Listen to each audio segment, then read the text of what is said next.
Okay, this week we're studying October 2024, lessons 4 and 5, continuing with Lord Brahma's prayers to Lord Krishna after he had stolen the cows and calves and cowherd boys. And in this particular theme this week, he'll speak on his prayers for forgiveness, and he will glorify the inconceivable potencies of Lord Krishna. Also good, the last verse is very, very pertinent for our month of Damodar. So, Samapriya, you want to choose somebody to read, please? Yes. Okay. Hare Krishna, everyone. Nice to see you. Acharya, would you like to begin?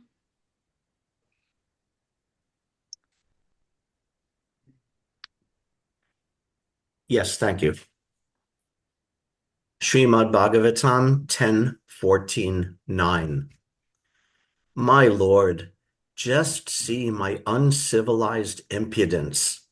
To test your power, I tried to extend my illusory potency to cover you, the unlimited and primeval super soul who bewilders even the masters of illusion. What am I compared to you? I am just like a small spark in the presence of a great fire. Commentary. Brahma expresses his repentance in this verse. Rather than performing devotional activities, Brahma thinks he has simply committed a great offense to Krishna. Brahma says, "O Lord, see my anaryam, my contemptible behavior and foolishness.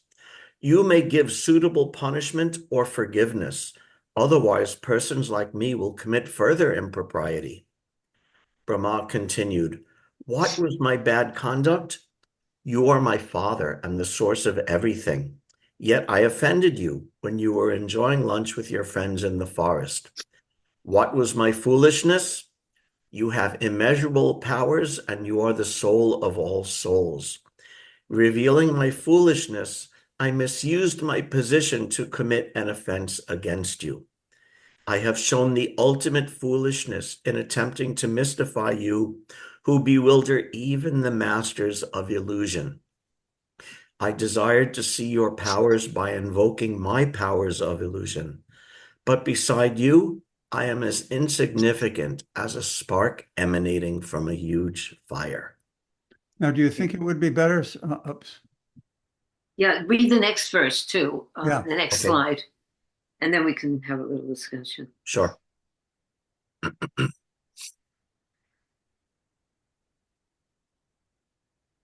Krishna Book, Text 9. Lord Brahma presented himself to Lord Krishna as the most presumptuous living creature because he wanted to examine the wonder of his personal power. He stole the boys and calves of the Lord in order to see how the Lord would recover them. Now, Lord Brahma admitted that his attempt was most presumptuous, for he was attempting to test his energy before the person of original energy. Coming to his senses, Lord Brahma saw that although he was a very powerful living creature, in the estimation of all other living creatures within this material world, his power was nothing in comparison with the power and energy of the Supreme Personality of Godhead. The scientists of the material world have invented wonders such as atomic weapons. And when tested in a city or some insignificant place on this planet, such powerful weapons create so-called havoc. But if the atomic weapons are tested on the sun, what is their significance? They are insignificant there. Similarly, Brahma's stealing of the calves and boys from Sri Krishna may be a wonderful display of mystic power, but when Sri Krishna exhibited his expansive powers in so many calves and boys and maintained them without effort, Brahma could understand that his own power was insignificant. Wonderful. So this is a matter of perspective, certainly, right? So you want Right. to say something about our position in relation to Krishna, what to speak of Lord Yeah, right. or So that's one way you could look at it, that Krishna Krishna is up here and Brahma is thinking he's big. And then he sees, oh, Krishna's up here. But then, even if you leaving aside Krishna, if you put Lord Brahma, where down here or lower, lower, lower, my hand is going to the Oh floor. my So that's goodness. one way to look at it, that if Brahma is saying that, then we could only imagine what our position is. So in other words, what do we really have to be proud of? Right. Nothing much. Nothing on our own. Nothing on our own. Yeah.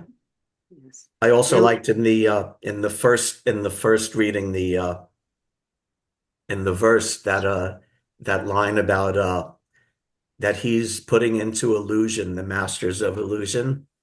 I like that also. If I could How come?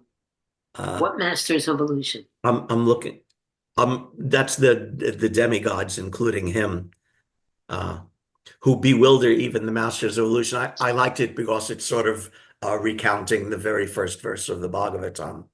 And I'm always Right. interested to see how those different elements from 111 Bhagavatam, how they keep on reappearing in different ways throughout the whole Bhagavatam. And I think even I can't remember now, last week or the week before, you also mentioned Tene Brahma Hridaya Adhikavaye Dhruvaraj Prabhu. Remember So that. what is the example of the masters of illusion that you're referring to from the first Uh, verse? Muyanti Yatsuryaha. Means? That he puts into illusion even the demigods, the suras. So if he puts them into illusion, how are they considered masters of illusion? It's well in this verse, because Brahma had some ability of illusion. Hmm. So in that sense, if you leave Krishna out of the picture, he certainly is a master of illusion. You also mentioned last week how Brahma is so powerful that he's like the whole universe he's holding in his hand like a walnut. So he is a master of some kind of energy, some kind of power illusion, but it fades to nothing when compared to Krishna. Doesn't that part in the Bhagavatam, can't remember if it's the first, second, or third verse, saying that the highest truth is reality distinguished from illusion for the benefit of all. And this Srimad Bhagavatam presents that. So what they're masters of illusion is that they're very powerful entities who put conditioned souls into illusion using the Lord's illusory energy. Correct, to be more precise, how they're Yeah, that makes masters of sense. Sure. illusion. Yeah. And Yeah. also, I don't know the Sanskrit of the verse, but Prabhupada would say that the word Maya means illusion and it also means energy. Hmm. So in that sense, they have they're masters of energy in a sense that Indra, he controls all the rain and everything, and the Surya controls all the sunlight. So that's a master of Maya in the sense of energy. So they have some of it, but compared to Krishna, it's different. Yes. Much different. My goodness, different. What? Another point that I wanted to address, which I noticed when you were reading, was, oops. Yeah. Here is Vishwanath, here's the actual verse and Vishwanath's purport, which we read through. But when you were reading Srila Prabhupada's purport, he added something here that's very modern. Oh And, yeah. and when he gave that analogy and example of scientists in the material world, it makes that concept very concrete in our present context, whereas previously that wouldn't have even made sense. It was not proper. It wouldn't have worked. There was no example of it. Yeah, and that's a very good example he uses also. I like that also. Yes. Ah, Okay. Shall we go on? yes. Okay. Manmatar, would you like to read? Manmatar. I think what we'll do is everyone will read the whole thing. Very good. Vishwanath and the text from the Krishna book. Therefore, O infallible Lord, kindly excuse my offenses. I have taken birth in the mode of passion and am therefore simply foolish, presuming myself a controller independent of your lordship. My eyes are blinded by the darkness of ignorance, which causes me to think of myself as the unborn creator of the universe. But please consider that I am your servant and therefore worthy of your compassion. Visvanatha Chakravarti Thakur's commentary. Brahma continued, though my bad conduct is worthy of punishment, my foolishness is worthy of forgiveness. So please be merciful and pardon me completely. Do not withhold your mercy from this fallen one. Therefore, I addressed you as Achyuta, the infallible Lord. You should remember that the most fallen require more mercy. So kindly pardon my offense. Brahma then identifies his low qualities. I have taken birth in the mode of passion, and I foolishly think that I am separate from you. Brahma explains his identity. Brahma explains his identity as a controller. With great pride, I think I am your son, arising from your navel, but I am blind in all 8 eyes. But my pride will be destroyed when the moon of your mercy shines upon me. How will forgiveness manifest? Krishna considers. This Brahma is worthy of my mercy because he shows himself as the master elsewhere. Towards me, he is a servant. Or the meaning can be, out of foolishness, Brahma made a show of independence in front of me. But in truth, Brahma is controlled because of dependence on my energy. Therefore, I should show him mercy. Continue. This is the Krishna book. Brahma addresses Lord Krishna as Achyuta because the Lord is never forgetful of a little service rendered by his devotee. He is so kind and affectionate toward his devotees that a little service by them is accepted by him as a great deal. Brahma has certainly rendered much service to the Lord.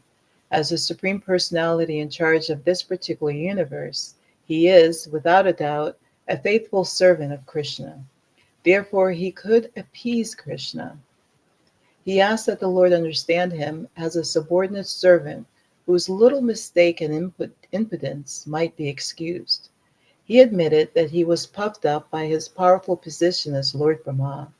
Because he is the qualitative incarnation of the mode of passion within this material world, this was natural for him, and therefore he committed the mistake. But Lord Brahma hoped that since he was, after all, Lord Krishna's subordinate, the Lord would kindly take compassion upon him and excuse him from his gross mistake.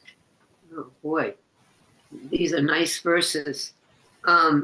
So Lord Brahma is born out of the mode of passion. And what does that say for the rest of us here? What does that say? Yeah. We're- How we're- ignorant are yeah. we? Yeah. Mhm. So Same as a- ignorant to the point we're not even interested in seeking God consciousness, Krishna consciousness, good behavior, or anything else. Right. That's true. But there's another point being made here. The most fallen require the most mercy. That's Yeah. that gives us hope. What can you say about that, Manvantaraji? It reminds me kind of like when during the Battle of Kurukshetra, when Bhishma, when he was confronted by Duryodhana in regards to his not sectarian view, but his apparent bias towards the Pandavas, and he said to Duryodhana that the most the person that's suffering the most requires much more compassion, you know, and so it's similar in the sense that the person who is fallen the most, he may or may not know that he's suffering, but he requires much more compassion. And how do we see that represented today? the mercy of Lord Chaitanya through the chanting of the holy name. Yeah. Really, I mean, the holy name is the savior. It's the easiest process, and it's meant for Kali Yuga people who Right. are the most fallen. Well, Right. Prabhupada said we're not the most of anything, but we're pretty close. Right. Hare Krishna. Anyone else has something to say? There were other points Acharya in has his this. hand up. Oh, Acharyaji, I didn't see. Yeah, thank you.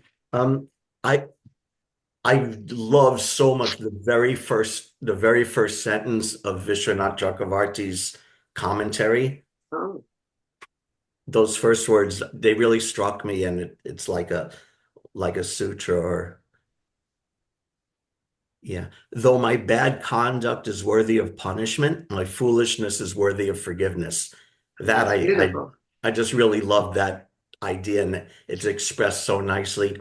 And another thing, this is just like a side note, but it was interesting for me, and took me on a tangent yesterday when I was studying in preparation for today. That Vishwanath Chakravarti, when he says that the more fallen require more mercy, Yeah. he's actually he quotes just a couple of words from a verse from Bhakti Rasamrita Sindhu, describing the qualities of Krishna, that Niche Dayadi Ke Spardha, where that one of the qualities of Krishna is that he gives mercy to the fallen and more mercy to the more fallen. So that's direct, and he directly quotes from Bhakti Rasamrita Sindhu there. So I thought that was nice, and What a great, how he was compassionate doing that. Lord. Unbelievable. Yeah, and it also No. made me think of how Prabhupada sometimes he would be, especially the songs of Narottam. Is that Patita Pavana Hetu Tava Avatar? Is that the song? And Prabhupada comments on it, how Narottam Das is saying, "My Lord, you're the savior of the fallen, but you will not find a greater fallen than me, therefore my claim is first." Yeah. So that idea is so, sweet, and, comes up in different ways. So I just really like that, how Beautiful. he was explaining that. Very nice. It's very encouraging. Very encouraging. There's another point along that same line in Srila Prabhupada's Krishna book comments. He's pointing out this quality of the Lord, which is especially noted for this month of Kartik, because Damodar this is his nature. He's so kind and affectionate toward his devotees that a little service by them is accepted by him as a great deal. So, I mean, such a simple thing as offering a lamp and a song every day yields it's so much benefit for the living entities who perform that simple vrat. He takes it as a big deal. He actually helps that jiva who does that in their progress back to him, makes special arrangements for him. Wow. Or her. Satyamai? Haribol, good morning, devotees. I appreciate your bringing that point up, Dhruva Prabhu, because I was looking at the line that says, a servant is worthy of compassion. So in the spiritual world, this is the underlying flow, but here in the material world, things are such the opposite. Workers are being underpaid and abused, and people don't really treat people in service with much compassion. It's such a contrast. And how do we implement more of that? Nice point. Is that what are you asking that question? It's just a comment. It's just a comment. It's right. I mean, this is the nature of this rotten place. It is. It's opposite from the way things should be. And in the Kali Yuga, it's worse and worse and worse. The best thing that we can give is the holy name, is this Krishna consciousness. Try to wake people up and set an example of how a human being should live. Beautiful. What else can we do, really? Thank you, Sama. Okay, let's go on. And Madhurya Leela, would you like to read?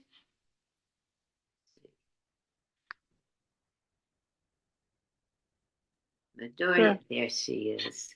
Hare Krishna. Haribol. Okay. Srimad Bhagavatam 10, 14, 11. And text 11 and Sarartha Darshini. And that's the verse first, right? Sounds like. Okay, what am I? A small creature measuring 7 spans of my own hand. I am enclosed in a pot-like universe composed of material nature, the total material energy, false ego, ether, air, water, and earth. And what is your glory? Unlimited universes pass through the pores of your body, just as particles of dust pass through the opening of a screen window. Vishwanath Chakravarti Thakur's commentary. Brahma said, though you create the universe, you are not proud. In comparison with that, what powers do I have to be proud of? Your universal form is surrounded by Prakriti, Mahat, Tattva, Ahankara, ether, air, fire, water, and earth. All the planets from Patala to Satyaloka are situated within that form of yours. In that expanse, where am I, measuring only 7 spans of my own hand? Countless universes pass through the pores of your skin, just as particles of dust pass through the holes of the window of a window screen. Who can possibly measure that greatness? Here Brahma equates Mahavishnu, the creator of Mahatattva, with Krishna, and shows that in comparison to Krishna, he is like a small bird compared to Garuda. So to be clear to everyone, this is the actual verse from the Bhagavatam. This is Vishwanath's commentary, and the way we're doing this particular Zoom review, so it makes it more clear. So that's what Vishwanath wrote, and this is what Srila Prabhupada wrote. Go ahead, Madhuri. The Krishna book. Lord Brahma realized. Well, so this is Krishna book. It's because the chapter is not labeled like that. So you've extracted that part from Right. Yeah. that The verse, chapter. if you read deeply, you'll find the verse basically within the Right. So chapter. you've Right. extracted a portion of it. What I'm doing is trying to find out some of the concepts in here, and then go into Krishna book and find that same thing Yeah. and present it here. And Prabhupada did follow it pretty much verbatim. And what chapter? So do you write the chapter of Krishna book or? Well, it's Must be chapter the- 14, Lord Brahma's prayers to Lord Krishna. okay. Same chapter. Sorry. Lord Brahma realized his actual position. He is certainly the supreme teacher of this universe, in charge of the production of material nature, consisting of the complete material energy, false ego, sky, air, fire, water, and earth. Such a universe may be gigantic, but it can be measured just as we measure our body as 7 spans. Generally, everyone's personal bodily measurement is calculated to be 7 spans of his hand. This particular universe may appear as a very gigantic body, but it is nothing but the measurement of 7 spans of Lord Brahma for Lord Brahma. Aside from this universe, there are unlimited other universes which are outside the jurisdiction of this particular Lord Brahma.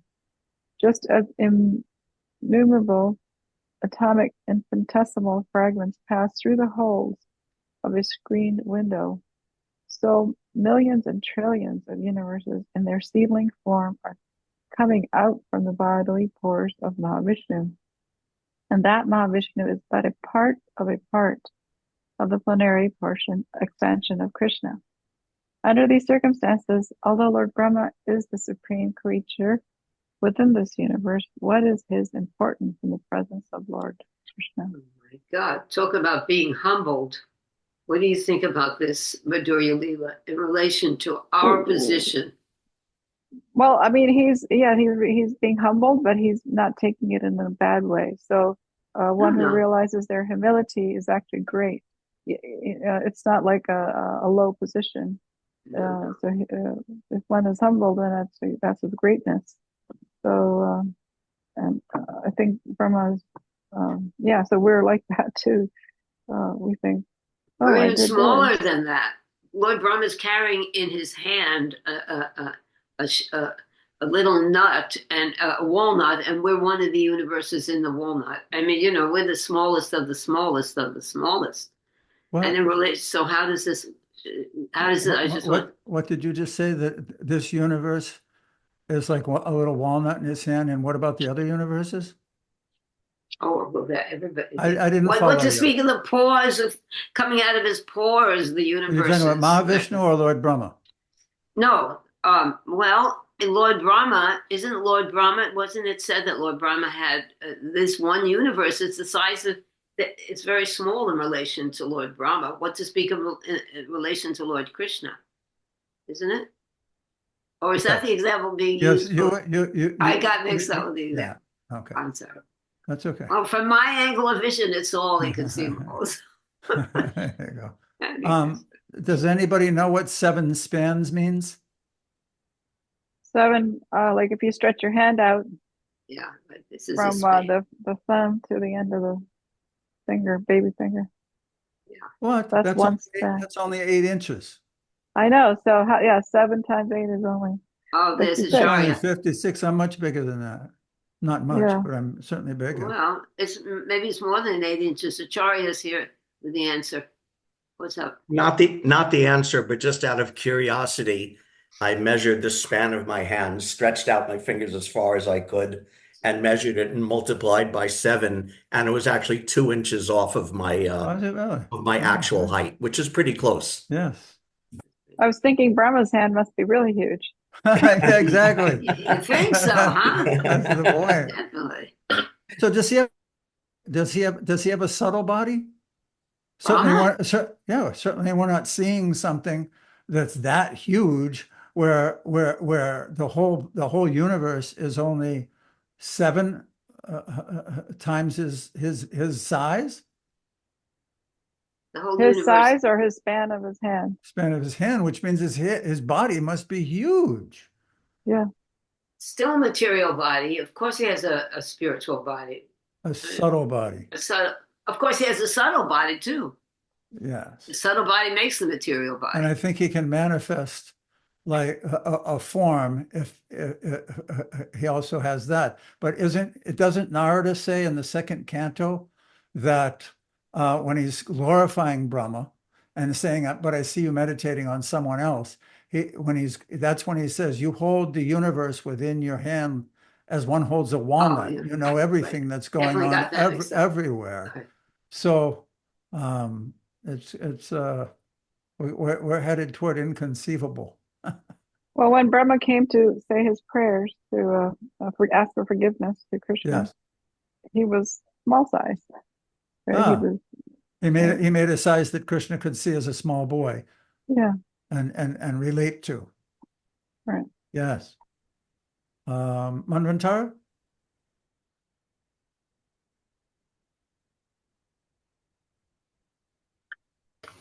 Also, on this topic of humility and being the smallest of the smallest of the smallest, I was recently listening to a lecture by Srila Prabhupada where he says the definition of surrendering to a spiritual master is when you're in that space or in that position. Of course, I'm paraphrasing.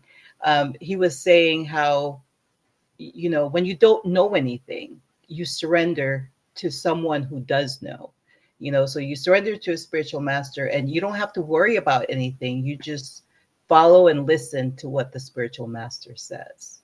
So, so this idea of surrender is also part of the humility of recognizing that, as Madhurya said, not in a bad way, not in a dejected, depressive mood, but in a way of feeling like, not even feeling, knowing that you don't know, Humble So position. I was thinking that related.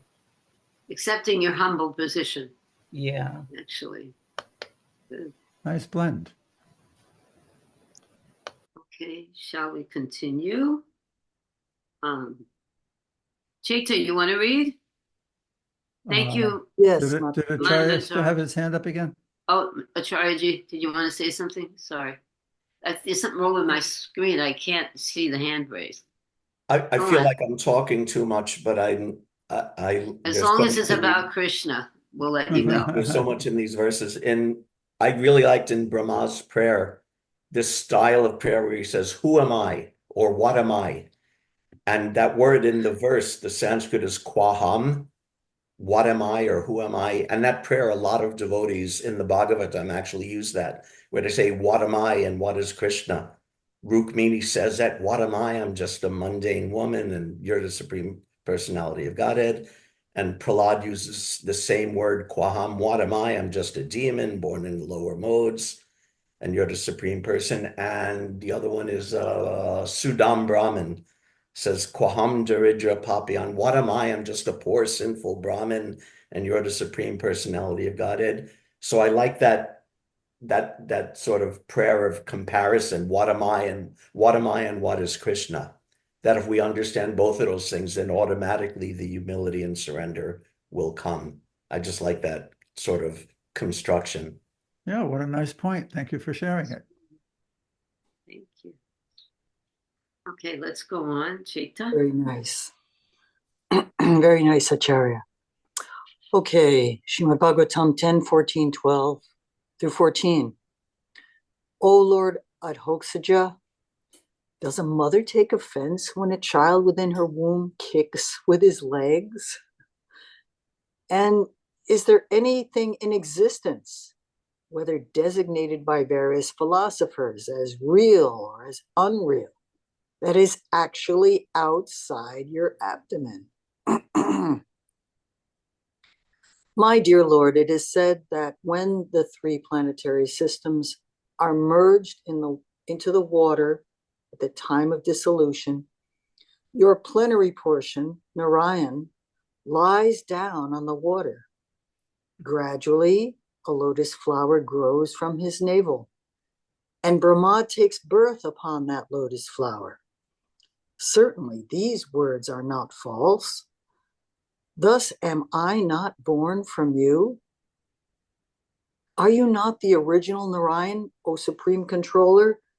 Since you are the soul of every embodied being and the eternal witness of all created realms.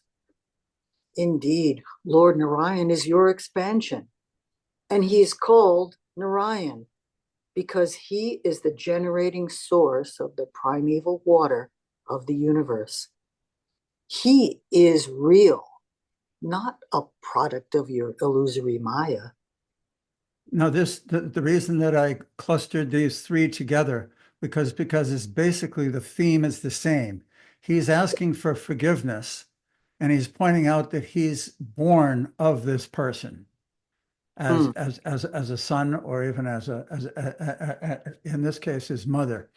As a mother does not take offense when the child is within her womb. So, Sama, there's two different sections. I didn't put in Vishwanath's commentary because it got a bit long putting in everything, and this is just a review. So the next verses, the next two slides, are Srila Prabhupada's explanation of this from Krishna book. You're muted, Samapriya, if you're saying something. What would you like to do, Pati? Maybe have her read one of them and somebody else read the next, because Okay. it's a bit long, one Okay, person.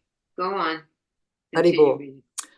Lord Brahma then said that his birth was from the lotus flower which blossomed from the navel of Narayan after the dissolution of the three worlds, or three planetary systems, known as Bhurloka, Bhuvarloka, and Svarloka. The universe is divided into three divisions, namely Svarga, Martya, and Patala. These three planetary systems are merged into water at the time of dissolution. At that time, Narayan, a plenary portion of Krishna, lies down in the water, and gradually a lotus stem grows from his navel. And from that lotus flower, Brahma is born. It is naturally concluded that the mother of Brahma is Narayan. Because the Lord is the resting place of all the living entities after the dissolution of the universe, he is called Narayan. The word Nara means the aggregate total of all living entities, and Ayana means the resting place. The form of Garbhodakashayi Vishnu is called Narayan because he rests himself on that water. In addition, he is the resting place of all living creatures. Why don't you continue, Chattamai, because it keeps the Okay. continuity of the concepts. Okay. Lord Brahma wanted to prove that Krishna is the original Narayan, that he is the source of Narayan, and that Narayana is not an exhibition of the external energy, Maya, but is an expansion of spiritual energy. The activities of the external energy, or Maya, are exhibited after the creation of this cosmic world. And the original spiritual energy of Narayan was acting before the creation. So the expansions of Narayan from Narayana to Karnadakashayi Vishnu, from Karnadakashayi Vishnu to Garbhodakashayi Vishnu, from Garbhodakashayi Vishnu to Shirodakashayi Vishnu, and from Shirodakashayi Vishnu to everyone's heart, are actually Krishna's expansions, manifestations of his spiritual energy. They are not conducted by the material energy.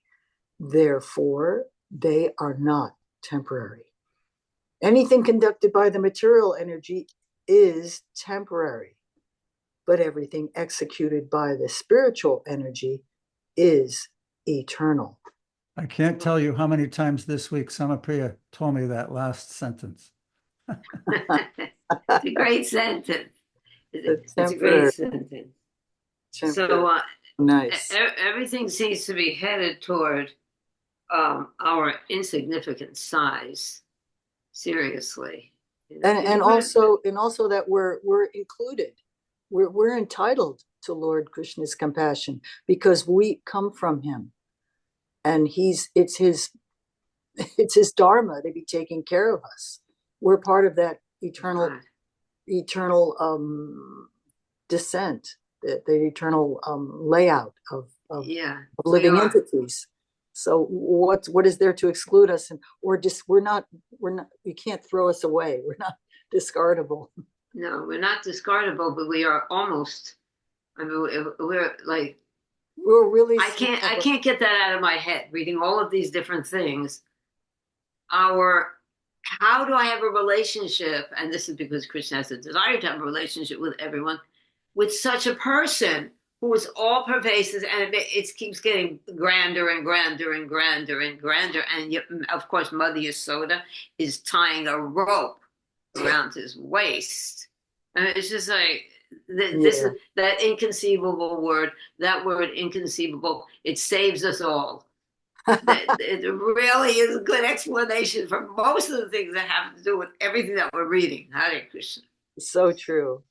Thank you, Sam. Okay, anyone else have something to say or ask about this? Really amazing. Faye, did you say you were going to read or not going to read today? Would you like to read a little? Or thank you, Chaita. Hello, Jai Gurudev. Mother Sama. I'm on an iPad because my computer crashed this morning. Oh, I see. I'm not sure if I can read well or not, but I'll try. Okay, why don't you continue on? Srimad Bhagavatam 10.14.15 text 15 from Sarapa Darshini. My dear Lord, if your transcendental body, which shelters the entire universe, is actually lying upon the water, then why were you not seen by me when I searched for you? And why, though I could not envision you properly within my heart, did you then suddenly reveal yourself? Commentary. Brahma said, if your transcendental body is actually situated upon the water, then why couldn't I see you even after searching a long time in the lotus stem? You may answer that you were there, but I could not see you.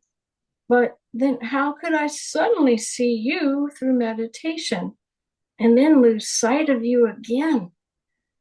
Though you are lying on the water and seem to be localized and therefore limited, you hold all the universes within you, and therefore unlimited, within you, and are therefore unlimited. You exist at all times in all places, but by the covering of your Yogamaya potency, you are sometimes visible and sometimes invisible. Why don't you read the next slide?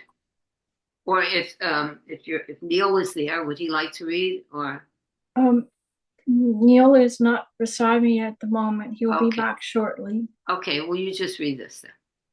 Krishna Book, Text 15. My dear Lord Krishna, the whole cosmic manifestation that we are visualizing at present is all within your body.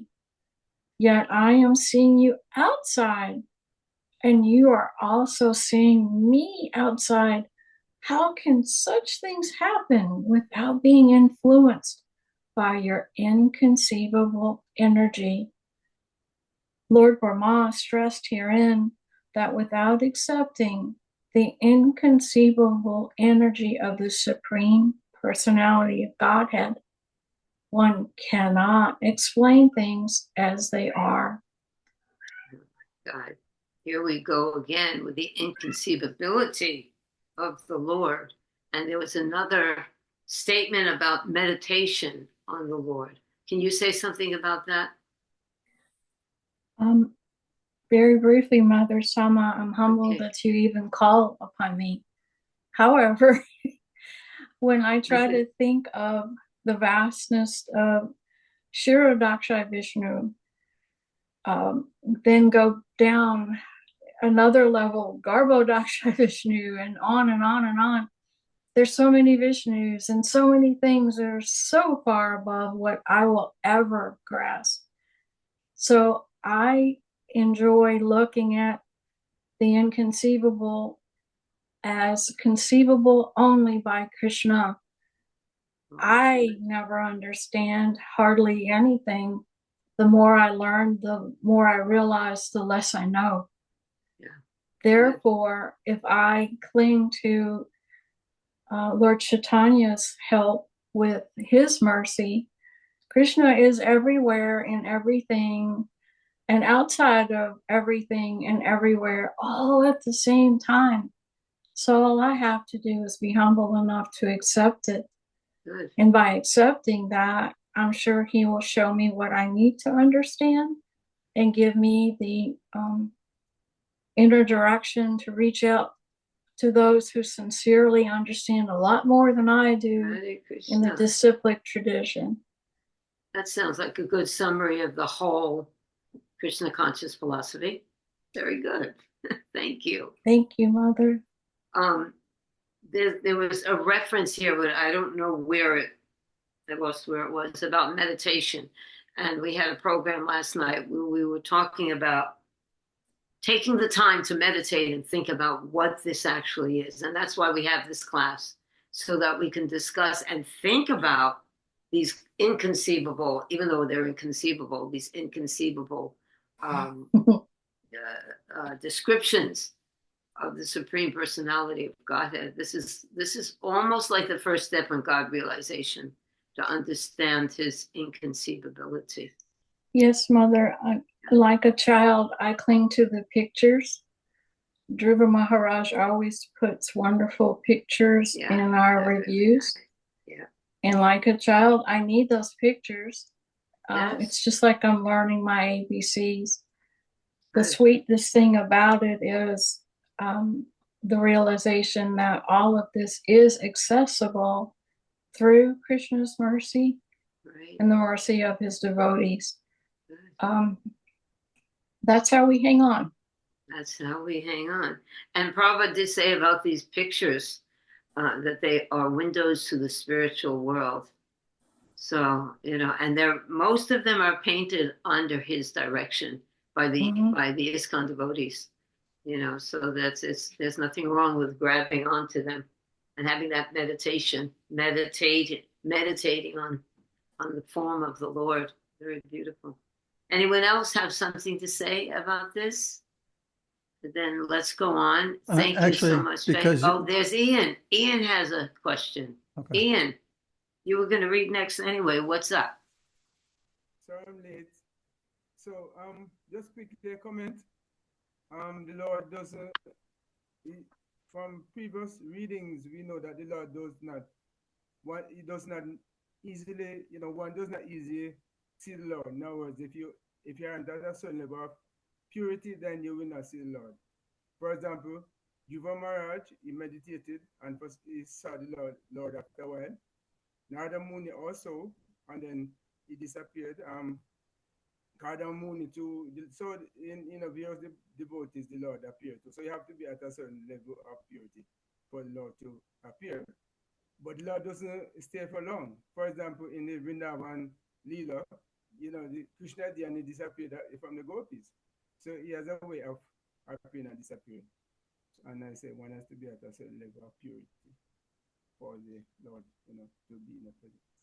I don't really understand what you said. very nice. He's saying that the same as Lord Brahma is saying here. I was just going to bring it up. He said, you may answer that you were there, but I could not see you. Oh. But then how could I suddenly see you through meditation and then lose sight of you again? And Ian cited many examples, Dhruva, Right, Prahlad, sorry. where the Lord manifests himself and then disappears before his devotee. Wonderful. What a nice comparison. Thank you. Yeah. That's beautiful. Why don't you continue reading, Ian? We couldn't hear him. I don't know. Yeah, it You was heard low. him. We couldn't hear anything practically. It's a little His volume unclear. was way too low. Yeah. Yeah. What you have to do is raise your volume. Yeah. We're not going to be able to hear him if he reads some with his volume at the present level. Ian, can you raise your volume? Okay. Raise your volume, Prabhu. Or can we all raise our volume for when he speaks? How is it? Is it any better Much now? better. Wow. Okay. Okay. That's very loud. Okay. Yeah. that was So my loud. dear Lord, text 10 dot. Sorry. Canto 10, text 10.14.16 and text 16. My dear Lord, in this incarnation, you have proved that you are the supreme control of Maya. Although you are now within this universe, the whole universal creation is within your transcendental body. A fact you demonstrated by exhibiting the universe within your abdomen before your mother, your shoulder. And commentary, it seems like a contradiction to say that Narayan, who lies on the water of the universe, holds the universe within his abdomen. One may find a pot within a house, but one could hardly expect to find a house within the same pot. One may argue that the spiritual body of Narayan holds an illusory universe within it and is situated within another universe. But if that is so, then Brahma himself cannot be really situated in the Lord's abdomen. In order to establish the oneness of the universe within the Lord and that outside the Lord, Brahma speaks this verse. O supreme controller of illusion, in order to show that the external universe also exists within your abdomen, you produce an illusion from mother to shoulder. By the influence of your Yogamaya potency, you appeared within this universe and simultaneously exhibited all the universes within your body. Similarly, though I am within your abdomen, I arose from your abdomen and am seated here. Thus you are still my mother. Oh my goodness. This is when the confusion starts with the inside and the outside. Oh, can you say something about that, Ian? Have you been thinking about this kind of thing? Inside, outside, wondering. I'm a little bit perplexed, but I try. So the Lord is everywhere, and even though He's within, without, is here, and is near, and is very far. That's the potency of the Lord. And so that's like Lord Brahma, you're saying that, well, the Lord is within, is in within, but is without, inside and outside. So like I said, that's the potency of the Lord.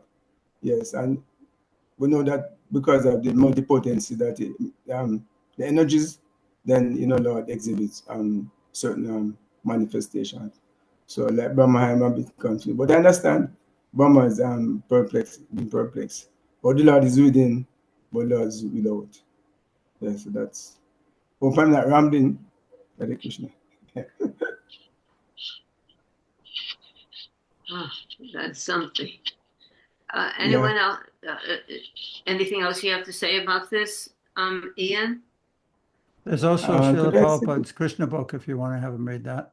Okay, why don't you read that? Where? Okay. Yeah. Oh, yeah. Okay, so text 16 to 17.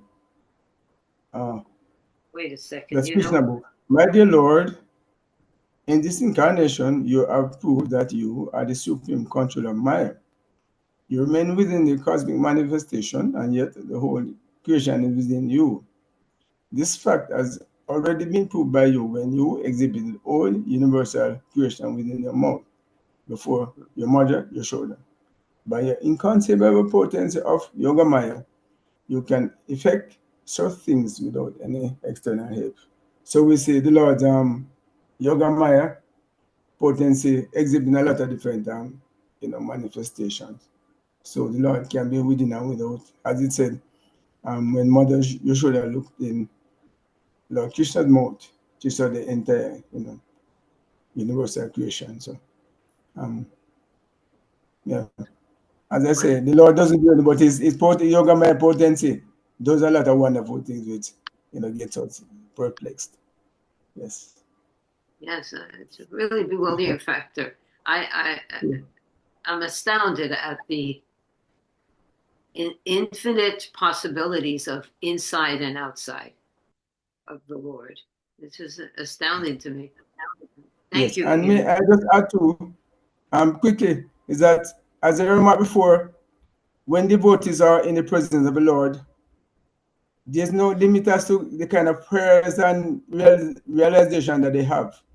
Because here Brahma is saying a lot of wonderful things so far, So, like I said, when one is in the presence of the Lord, there's no limit as to the Lord called by different names. So you wonder, say, oh, do they have those names?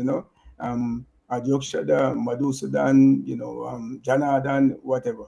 So I'm also amazed that when the devotees are in the presence of the Lord, such wonderful prayers and just wonderful realization. Wonderful. So when you're in the presence of the Lord, somehow or another, you are able to offer even more profound prayers because you're getting the mercy of the Lord. Am I right? Yes. Yes. Thank you, Ian. Chaitanya has a hand raised that you said you couldn't see it, but Okay. she does. Chaitanya. Thank you.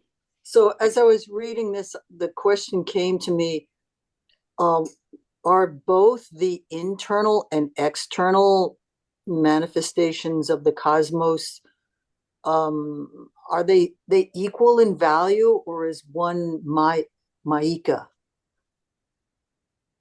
If it's the material world, they're both Maika. It's all Maika in the material world. Okay. Right? But they're existing inside and outside. Patty, why don't you describe that thing about the fractal? This is a really good time for it, if you want to. Unfortunately, I don't have a video which explains it. Which if you see a we went over fractals, I don't know, maybe in the third canto when we did that study. A fractal is a mathematical equation mathematical equations that never end. And every time it manifests itself from a core equation or algorithm, it duplicates itself unlimitedly, but not the same. It's kind of like a screensaver in a computer. It's the same kind of image, but it's never the same one. It's always flowing and movement and almost like liquid. So the forms of Krishna throughout the universe have this similar building blocks of Kshirodakshayi Vishnu and Paramatma in every atom, but they manifest unlimitedly in so many different forms and qualities and characteristics, but they're all the same. And this is actually what Brahma saw. He saw Vasudeva Sarvamiti, Bahunam Janmanamete Gyanavam Mam Papadyante Vasudeva Sarvamiti Samahatma Sarvabha. He actually physically saw Krishna revealed to him. That's why he's saying, how did I see something at once? And then all of a sudden it was wound up. And at the end, he's just going to see Krishna standing there again with a handful of rice and yogurt. So the unlimited Om Purnamidam Purnamudachyate, it all comes from a person. And this is the wonder that Lord Brahma is appreciating. And it is inconceivable for any other than Krishna himself. Even his parts and parcel Vishnu forms can't understand. Even he can't understand, it says, that he's unlimited. Every time he understands something, it expands even more. So it's unlimitedly expanding. You know, it's interesting. Thank you. Accepting inconceivability is liberating. Yes, It we really, read earlier that it's really- an important step in God realization is to Yeah. understand that there are inconceivable qualities and characteristics. Jiva Goswami emphasizes that very much in his Tattva Sandarbha. First step in God realization, one of them. Madhurya Leela also has her hand raised on. Okay, Julia? Well, just an example of the internal and external visions.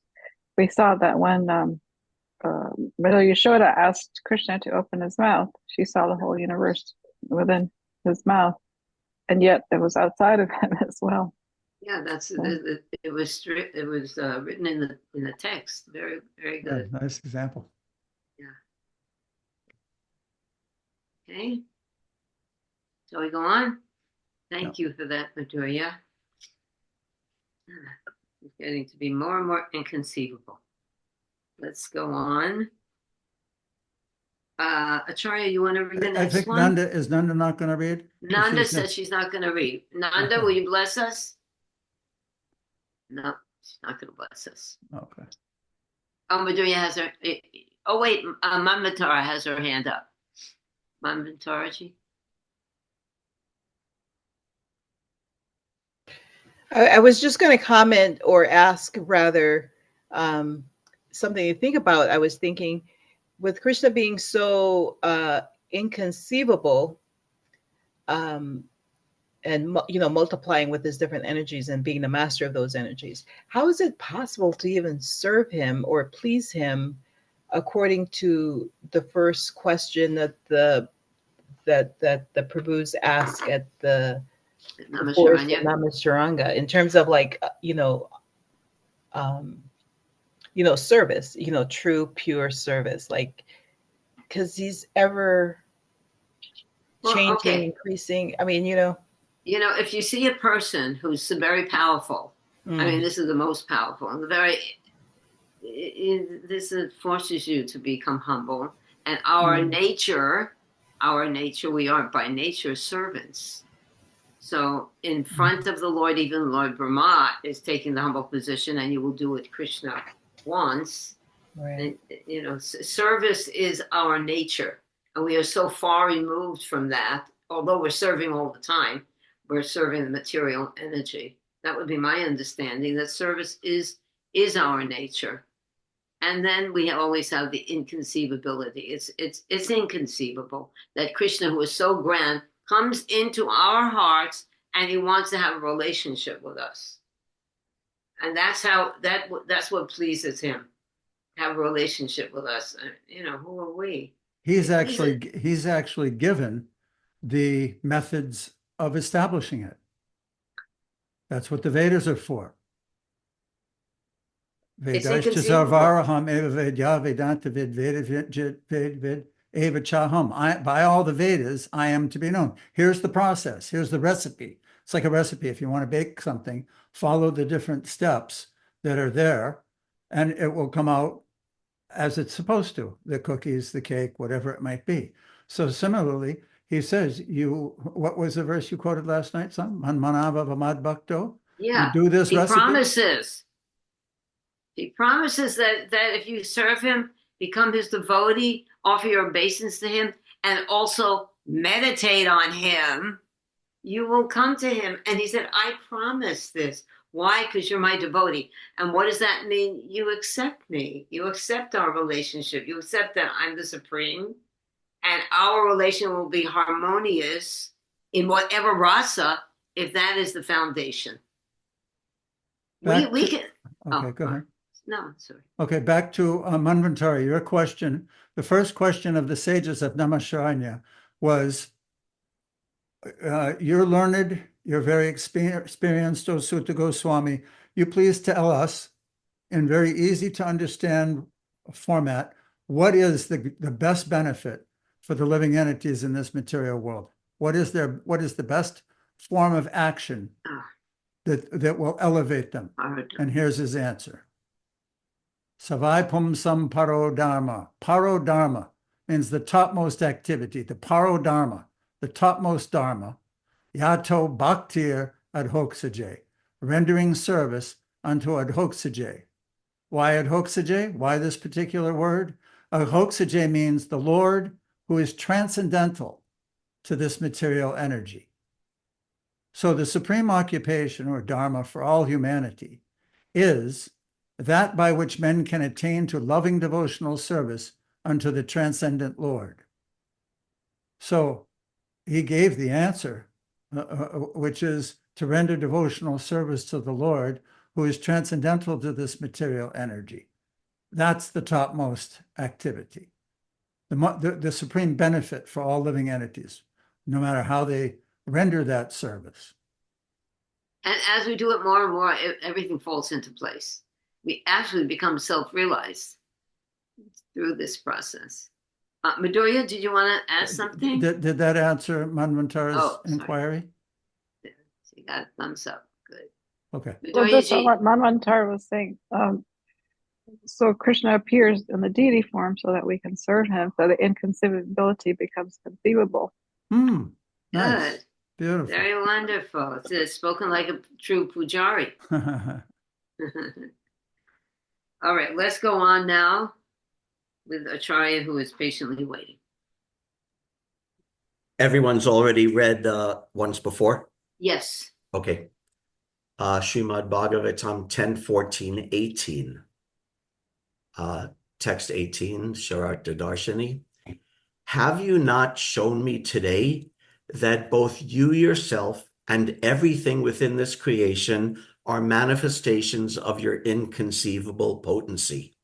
First you appeared alone, and then you manifested yourself as all of Vrindavan's calves and cowherd boys, your friends. Next you appeared as an equal number of four-handed Vishnu forms, who were worshipped by all living beings, including me.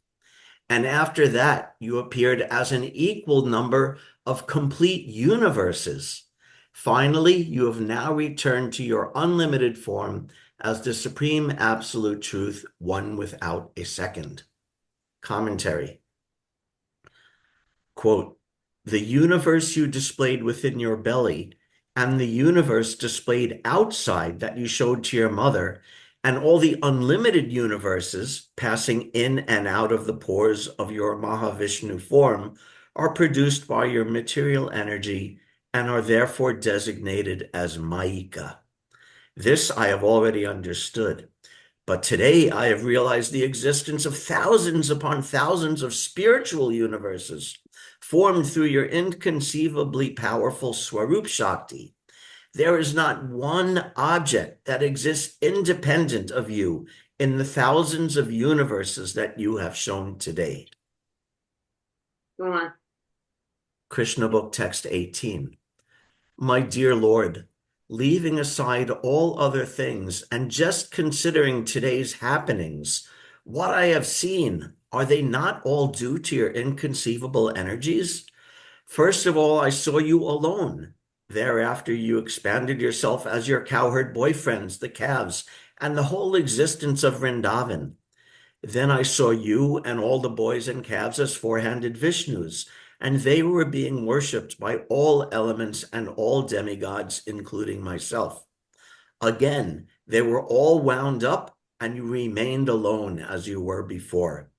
Does this not mean that you are the Supreme Lord Narayan, the origin of everything, and that everything emanates from you and again enters into you, leaving you the same as before? That's beautiful. That Okay, is what's your beautiful. realization? Boy, oh boy. Oh, God. Glad I'm part of the Brahma Sampradaya, otherwise I would have never realized that. Oh my goodness. This is, and I love that word inconceivability. It's just becoming a habit to use. We have to understand that it's okay if we don't understand this. It was presumptuous enough to say they understand this inconceivable power of the Lord. So what else you got to say about these two verses? One thing I really like and really found interesting is that Brahma was quite aware of Krishna's pastime with Mother Yashoda. Hmm. And although he saw that, at the time, he didn't, I don't know, but it didn't, after that, he still felt the need to test Krishna. But now that he's tested Krishna and his foolishness has been exposed, now he's thinking back on it and remembering, oh yeah, you already showed that in that earlier pastime. So I think it's really kind of nice that, he saw it, he didn't learn it. He had to sort of, stumble and sort of had to even make a bit of a fool of himself to come to this higher level of realization. So I thought that was really interesting about Lord Brahma. Just like there's a saying that good judgment comes from experience, and experience comes from bad judgment. So he sort of made him, he saw Mother Yashoda, the pastime with Mother Yashoda, and it didn't really click with him. But then he sort of had to make a mistake, kind of screw up, and be even, his potency was minimized before Krishna's potency, and then he had a greater realization. So I really like how that happened. I don't know if I would say it was screwed up, really, because Well, he made a mistake. These mistakes, we learn from the mistakes. If he didn't make a mistake, how could he have realized what he's realizing now? That's exactly my point. Yeah, and we also have to be a little lenient with our own tendency to make mistakes. Yeah. And see why, try to understand that this is part of the learning process. Right. So, yeah, that's what I like, that if it's true for Brahma, how much, how true is it for ourselves? Yeah, he is the head of our sampradaya and the head of everything else that we see. Ian, would you like to say something? Quickly, the word presumptuous or presumptuousness, I recall my mother using it very often in the early days. So one is presumptuous. So my understanding is that something, somebody has a certain power, but yes, you still do something that that, look, I might not get away. I might be chastised, but you still do it.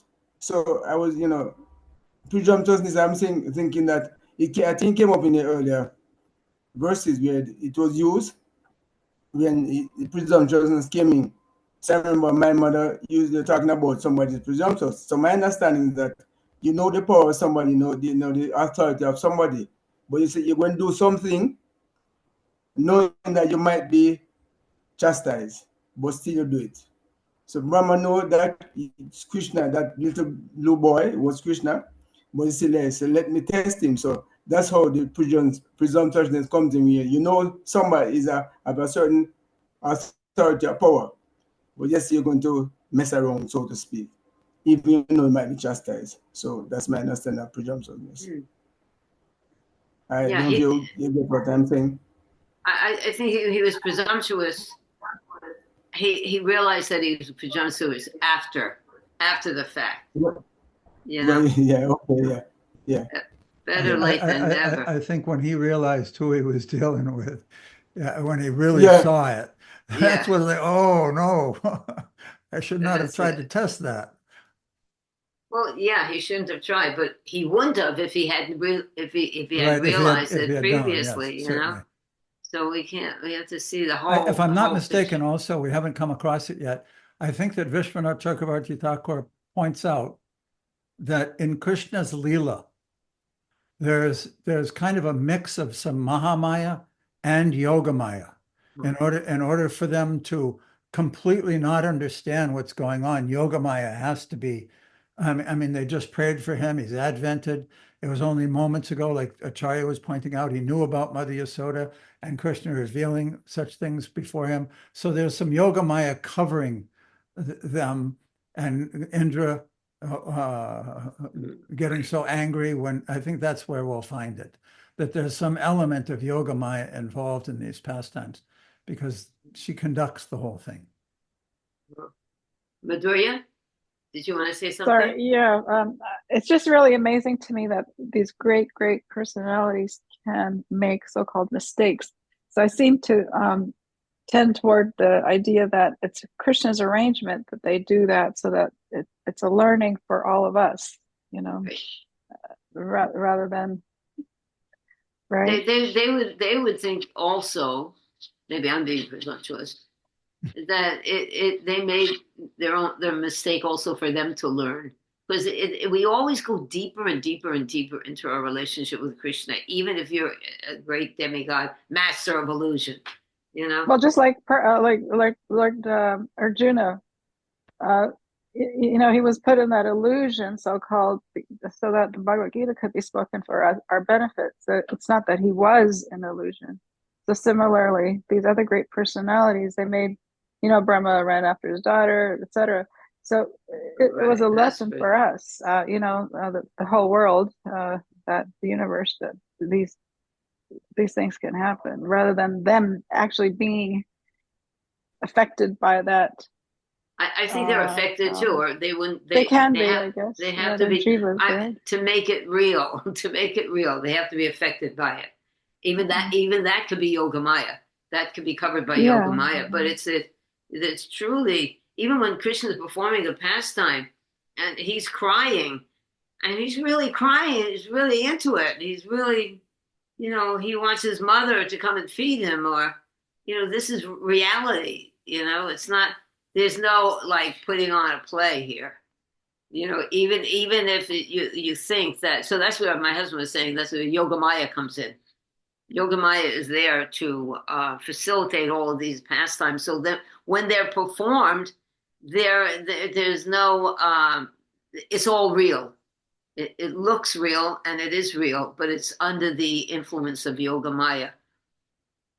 But at the same time, you know, when the self-realized soul becomes illusion, we can understand that it is under the influence of Yogamaya, even though it looks real, and it is real. Okay? I can't hear you. Manvantara has a raised hand. Manvantara. Well, wait, I just want to, Madhurya, was that all right? Hello? She's gone. Okay, Manvantaraji. In the pastime, the Dhammadarastika prayers, we're it's saying, and I'm paraphrasing, I don't even want to know your feature of Paramatma. I simply wish your childhood pastimes will constantly reappear in my mind. Yeah.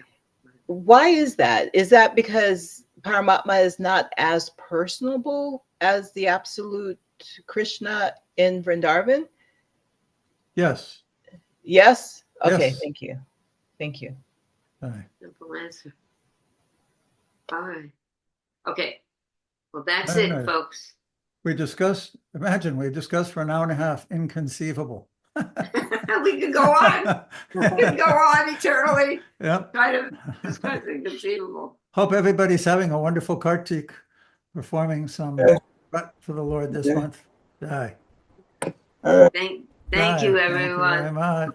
Vanchakalpatarujasya, Vipassante Vijapatitanam Pavanebhyo Vaishnavebhyo. Jayananda. Haribol. Hare Now she Krishna. comes in. Hare Krishna. Haribol. Last but not least, Hare Krishna. Hare Krishna.